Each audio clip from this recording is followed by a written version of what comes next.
नमस्कार, मैं वर्षा प्रधान।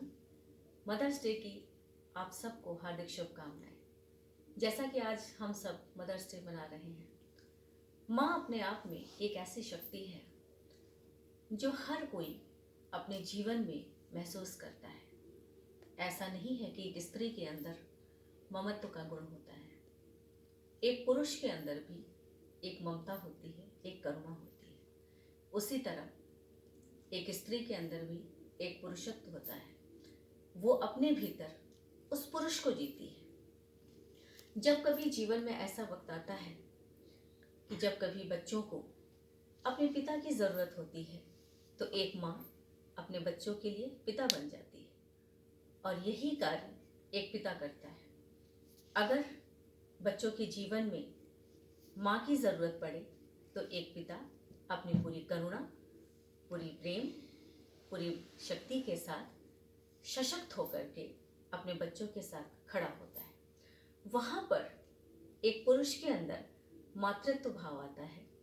तो हम सब ये कह सकते हैं कि एक स्त्री या एक पुरुष के अंदर जो अर्धनारीश्वर का स्वरूप होता है, वो उस दोनों पहलू को जीता है। तो मानव की जो संरचना हुई, मानव का जो विकास हुआ, उस विकास में शिव और शक्ति दोनों की शक्तियां एक साथ कार्य करने लगी। जब वो दोनों शक्तियां एक साथ कार्य करने लगी, जैसा आज हम सब अपने जिस देश में रह रहे हैं, उस देश का नाम हम सब भारत माता कहते हैं। हमारे देश की जो पवित्र भूमि है, उस पवित्र भूमि को, उस मिट्टी से हम इतना प्रेम करते हैं कि हम उनको माँ का दर्जा देते हैं। तो हमारे जीवन में बहुत सारी ऐसी माँ का जो संगम है, जो हमें पालन पोषण करता है हमारा, जो हमें जीवन में हमें आगे बढ़ाता है।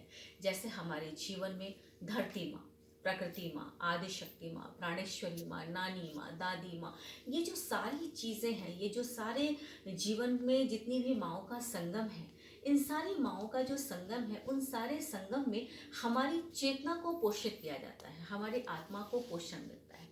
और वो जो पोषण हमें मिलता है, वो हमारी सांसारिक माँ और हमारी आध्यात्मिक माँ दोनों का संगम होता है। जैसे आदि शक्ति माँ ने हमारे शरीर को बनाया और हमारे शरीर का सृजन किया। जब हम अपनी माँ के गर्भ में आते हैं, तो एक स्त्री के गर्भ में आने वाला जो बच्चा होता है, उस बच्चे को बनाने वाली जो शक्ति है, वो उसकी जननी नहीं होती है। जननी उसको सिर्फ डिलीवर करती है, उसको इस धरती पर लाने का प्रयास करती है, पर उसके शरीर को बनाता कौन है? उसके शरीर को बनाती है आदि शक्ति माँ, जिसे हम कहते हैं first mother is divine mother, आदि शक्ति माँ।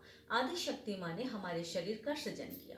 और हमारी जो सेकंड मदर है, जो हमारी जननी होती है, जो हमारे शरीर को जन्म देती है, और इसके बाद हमारे जीवन में आती है हमारी थर्ड मदर, जिसको हम कहते हैं हमारी प्राणेश्वरी माँ, हमारे प्राण की शक्ति से जुड़ी हुई हमारी माँ, जो हमारी सांसों को, एक एक सांसों को चलाती है, और हमारी सांसों की डोर हमारी प्राणेश्वरी माँ से जुड़ी होती है, जिसे हम आध्यात्मिक भाषा में कुंडलिनी शक्ति कहते हैं।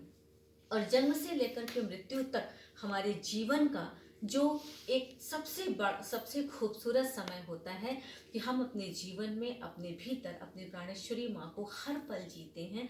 उस वक्त हमारी सृजनकर्ता, हमारी आदिशक्ति माँ भी हमारे साथ नहीं होती, हमारी जननी हमारे साथ नहीं होती, पर हमारी प्राणेश्वरी माँ हर एक पल हमारे साथ होती है और हमारे जीवन को पूरी तरह से आनंदित बनाती है और हमें सुरक्षा प्रदान करती है। तो आप सबको आज मदर्स डे की हार्दिक शुभकामनाएं। और हम सब अपने जीवन में माँ शब्द का जो पूर्णता का एहसास है, हम उसे अपने जीवन में आत्मसात कर सकें और समझने का प्रयास करें कि हमारे जीवन में जितनी भी माँओं का संगम है, उसके प्रेम को आत्मसात करते हुए उनके आंचल में सिमट करके उनके प्रेम को आत्मसात करें। धन्यवाद।